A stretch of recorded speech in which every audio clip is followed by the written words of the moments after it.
C.S. 루이스의 순전한 기독교라는 책에 그리스도인의 행동이라는 챕터의 글을 읽어드리겠습니다. 9. 사랑. 기독교의 덕목에는 4가지 기본 덕목과 3가지 신학적 덕목이 있다고 말씀드린 적 있습니다. 신학적 덕목은 믿음, 소망, 사랑입니다. 오늘은 사랑에 대해서 이야기해 보겠습니다. 기독교적 의미의 사랑은 감정이 아닙니다. 그것은 감정의 상태가 아니라 의지의 상태입니다. 오늘 사랑에 대한 이야기는 감정이 아니라 기독교적 의미의 사랑에 대해 이야기해 보겠습니다. 사랑은 우리 자신에 대해서는 자연적으로 가지고 있지만 남에 대해서는 배워서 익혀야 하는 것입니다. 나를 사랑하는 일은 배우지 않아도 본능적으로 사랑하지만 남을 사랑하는 일에는 의지를 담아야 사랑할 수 있게 됩니다. 자연스레 생기는 감정을 넘어선 의지를 담아 할 수 있는 것이 사랑입니다. 좋아하는 마음이나 애정이 절로 생기는 사람을 사랑하기는 비교적 쉽습니다. 그렇게 좋아하는 마음 자체가 사랑이 아니라 그런 마음이 사랑에 도움을 주는 것입니다. 하지만 그런 좋은 감정이 생기기 어려운 사람을 사랑하는 것은 쉽지 않은 일입니다. 나와 별로 관계없는 사람들, 이웃, 나아가 원수까지 사랑하라고 하신 말씀은 정말 어려운 말씀이지요. 하지만 조금 도움이 될 수 있는 방법이 있습니다. 자신이 이웃을 사랑하나 사랑하지 않나 고민하느라 시간을 낭비하지 말고 그냥 그를 사랑한다 치고 행동하십시오. 그러면 곧 위대한 비밀 하나를 발견할 것입니다. 어떤 사람을 사랑한다 치고 행동하면 얼마 지나지 않아 진짜로 그를 사랑하게 된다는 비밀입니다. 감정은 하나님의 주된 관심사가 아닙니다. 하나님을 향한 사랑이든 인간을 향한 사랑이든 그것은 의지의 문제입니다. 내 의지를 꺾고 하나님의 뜻을 행하려고 노력한다면 주 너의 하나님을 사랑하라는 계명에 순종하고 있는 것입니다. 잊지 말아야 할 중요한 사실은 우리의 감정은 있다가도 없어지는 것이지만 우리를 향한 하나님의 사랑은 절대 그렇지 않다는 것입니다. 하나님의 사랑은 우리의 죄나 무관심에 지치는 법이 없습니다. 우리에게 어떤 대가를 치르게 하는 한이 있더라도 우리 죄를 치료하겠다는 결심을 완수할 때까지 한 걸음도 뒤로 물러서지 않으실 것입니다. 오늘 우리가 함께 나눌 말씀은 마태복음 24장 15절에서 28절 말씀입니다. 그러므로 너희가 선지자 다니엘이 말한 바 멸망에 가증한 것이 거룩한 곳에 선 것을 보거늘 읽는 자는 깨달을진저. 그때 유대에 있는 자들은 산으로 도망할지어다. 지붕 위에 있는 자는 집 안에 있는 물건을 가지러 내려가지 말며 밭에 있는 자는 겉옷을 가지러 뒤로 돌이키지 말지어다. 그 날에는 아이 뵌 자들과 젖먹이는 자들에게 화가 있으리로다. 너희가 도망하는 일이 겨울에나 안식일에 되지 않도록 기도하라. 이는 그때 큰 환란이 있겠음이라. 창세로부터 지금까지 이런 환란이 없었고 후에도 없으리라. 그 날들을 감하지 아니하면 모든 육체가 구원을 얻지 못할 것이나 그러나 택하신 자들을 위하여 그 날들을 감하시리라. 그때 사람이 너희에게 말하되 보라 그리스도가 여기 있다 혹은 저기 있다 하여도 믿지 말라. 거짓 그리스도들과 거짓 선지자들이 일어나 큰 표적과 기사를 보여 할 수만 있으면 택하신 자들도 미혹하리라. 보라 내가 너희에게 미리 말하였노라. 그러면 사람들이 너희에게 말하되 보라 그리스도가 광야에 있다 하여도 나가지 말고 보라 골방에 있다 하여도 믿지 말라. 번개가 동편에서 나서 서편까지 번쩍임 같이 인자의 임함도 그러하리라. 주검이 있는 곳에는 독수리들이 모일 것이니라. 아멘. 반갑습니다. 오늘 마태복음 24장 15절부터 28절까지를 중심으로 증거라는 제목의 말씀을 함께 나누겠습니다. 오늘 본문의 이야기의 시작점은 24장 1절부터 3절에 있습니다. 예수께서 성전에서 나와서 가실 때에 제자들이 성전 건물들을 가리켜 보이려고 나아오니 대답하여 이르시되 너희가 이 모든 것을 보지 못하느냐? 내가 진실로 너희에게 이르노니 돌 하나도 돌 위에 남지 않고 다 무너뜨려지리라. 예수께서 감람산 위에 앉으셨을 때에 제자들이 조용히 와서 이르되 우리에게 이르소서 어느 때에 이런 일이 있겠사오며 또 주의 임하심과 세상 끝에는 무슨 징조가 있사오리이까?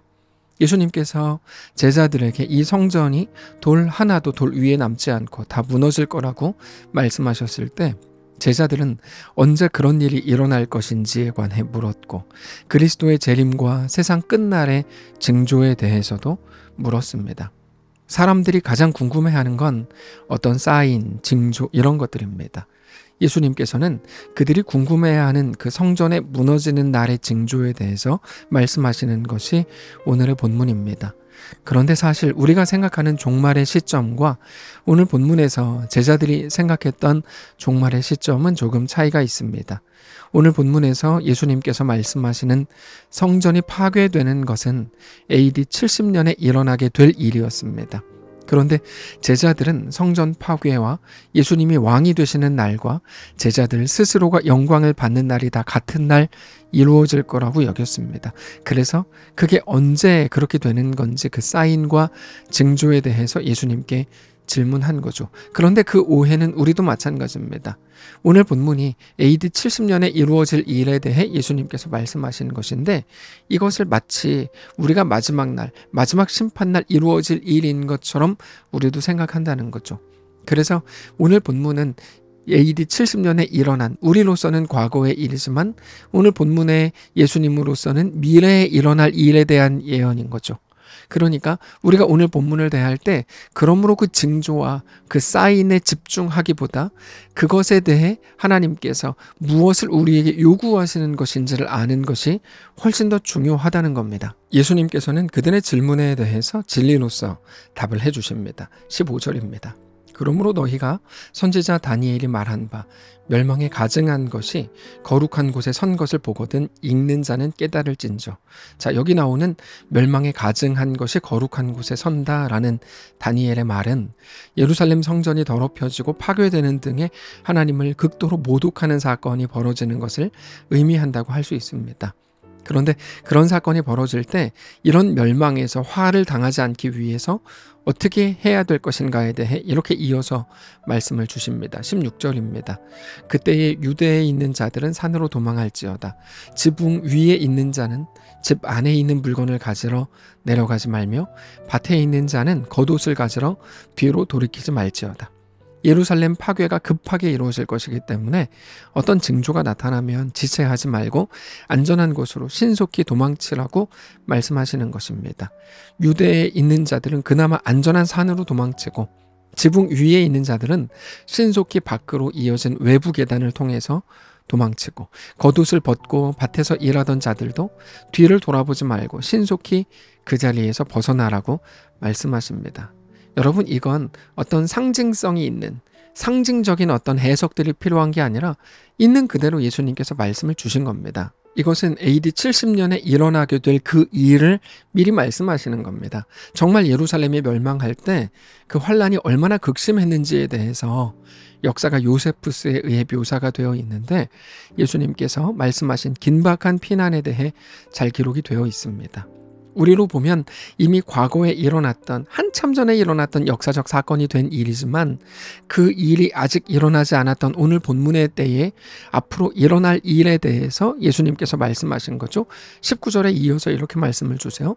그날에는 아이벤 자들과 젖먹이는 자들에게 화가 있으리로다. 너희가 도망하는 이 일이 겨울에나 안식일에 되지 않도록 기도하라. 이는 그때에 큰 환란이 있겠습니다. 창세로부터 지금까지 이런 환란이 없었고 후회도 없으리라. 우리는 이 부분을 보면서 시점을 모호하게 접근합니다.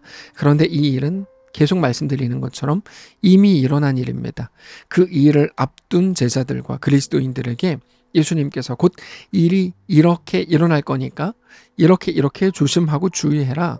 이렇게 말씀을 하시는 거죠. 그런데 그 모든 일의 시작은 성전이 더럽혀진 것에 있었습니다.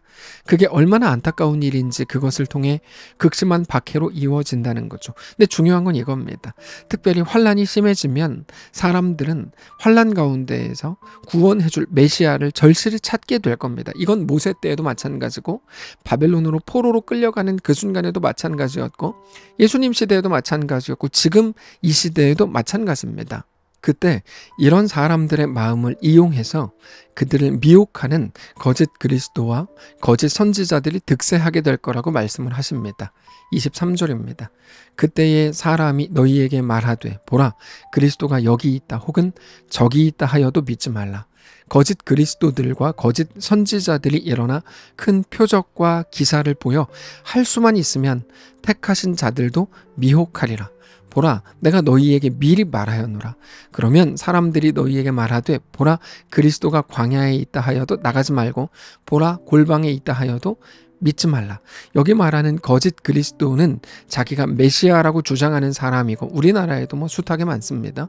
거짓 선지자는 그들을 추종하는 거짓 그리스도를 지지하기 위해 거짓을 선포하는 사람들입니다. 그런데 이 사람들도 큰 표적과 기사, 다시 말해서 기적을 행하는 것으로 자기들의 증거를 삼고 그것으로 자기들을 믿으라고 주장한다는 겁니다. 그러니까 여러분 우리가 무엇을 알아야 하는가 하면 기적을 행한다는 것 자체가 그가 그러므로 하나님께 속한 자라는 것을 증명하는 것이 될 수 없다는 것을 알아야 되는 거죠.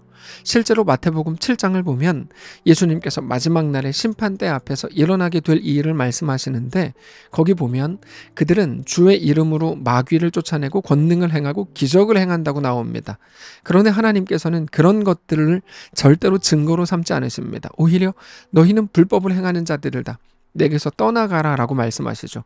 그러니까 기적이라는 게 오히려 거짓된 자들이 그리스도인들을 미혹하기 위해서 이용할 수 있는 도구가 된다고 말씀하시는 거죠. 여러분 지금 시대에도 얼마나 많은 사람들이 기적, 신비한 현상, 병 고치는 거, 알아듣지 못하게 말하는 신비한 말들을 가지고 사람들을 미혹합니까? 수많은 이단들 중에 자기들이 일으키는 기적을 내세우지 않는 이단은 없습니다. 그리고 그런 기적들이야말로 자기들이 하나님의 사람이라고 하는 증거가 된다고 주장합니다. 그런데 예수님께서는 그런 것들이 전혀 하나님의 사람이라고 하는 증거가 될 수 없을 뿐만 아니라 전혀 중요한 문제도 될 수 없다고 말씀하신다는 것을 알아야 합니다. 그래서 분별력이 중요합니다. 여러분 가짜는 끊임없이 만들어지기 때문에 가짜에 대한 연구로는 가짜를 구분해내기가 상당히 어렵습니다. 가짜에 대한 연구의 속도보다 가짜가 만들어지는 속도가 훨씬 더 빠르기 때문입니다. 그래서 우리는 진짜를 제대로 알아야 합니다. 진짜 예수님이 뭐라고 말씀하셨는지, 하나님은 성경을 통해 우리에게 무엇을 계시하시는지, 하나님은 누구신지, 우리는 누구이고 우리가 가는 길은 무엇인지에 대해서 우리는 전혀 미혹되지 말아야 합니다. 오늘 본문을 통해서 하나님께서 무엇을 말씀하시는지를 알아야 하는데 오늘 우리가 해야 될 일이 있습니다. 그건 다른 어떤 것이 아니라 하나님을 더 깊이 묵상하는 겁니다. 우리에게 대한 하나님의 부르심이 무엇인지, 하나님의 요구가 무엇인지를 더 명확하게 아는 겁니다. 세상은 우리에게 더 종교적인 무언가를 요구하겠죠. 그게 마치 신앙을 잘하는 것처럼 말할 겁니다. 그게 우리가 가질 증거인 것처럼 말하겠죠. 그러나 하나님은 그렇게 말씀하시지 않습니다. 다만 우리가 하나님을 더 사랑하기를, 더 신뢰하기를 요구할 뿐입니다. 우리가 위기라고 말하는 것들, 홍해, 요단강, 광야, 오늘 본문의 시대 역시 포함되겠죠. 오늘부터 사역을 시작하게 될 단기 프로젝트 팀에게는 새로운 환경과 이번에 만나게 될 모든 아이들, 그리고 모든 상황이라고 할 수 있을 겁니다. 그 속에서 우리가 찾을 유일한 증거는 하나님에 대한 굴복입니다. 그 엎드림, 나를 부르시고 이끄시고 모든 상황을 뛰어넘어 결국 하나님의 왕되심을 고백하게 하실 하나님의 완전하심을 신뢰하면서 오늘 각자의 자리에서 하나님 앞에 엎드리는 엎드림입니다. 주님, 나는 주님의 것입니다. 나를 마음껏 다스려 주십시오. 나를 마음껏 부려주십시오. 라고 하는 온전한 엎드림과 그 고백이 우리가 우리의 오늘 하루 동안 찾아야 될 유일한 증거가 될 겁니다. 오직 그것만이 우리가 하나님의 백성이 되는 방법이기 때문입니다. 사랑하는 성도 여러분, 우리가 있는 각자의 상황 속에서 하나님을 믿으십시오.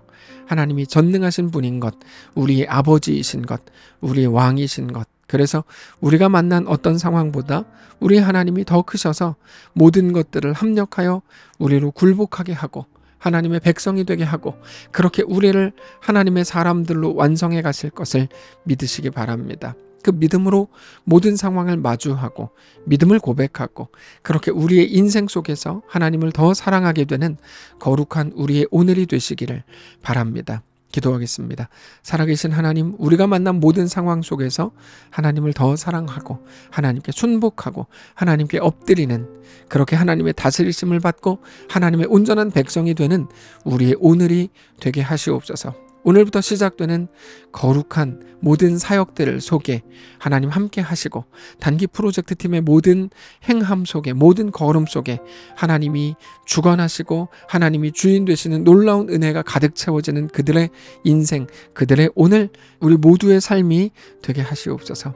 감사드리며 살아계신 우리 주 예수님의 이름으로 기도합니다. 아멘. 사랑하는 성도 여러분, 하나님께서 오늘 하루를 우리에게 허락하셨습니다. 믿음으로 우리 주께 나아가시기를 원하고 어떤 자리, 어떤 형편 속에서도 하나님을 사랑하고 하나님과 믿음으로 동행하는 귀한 날 되시기 바랍니다.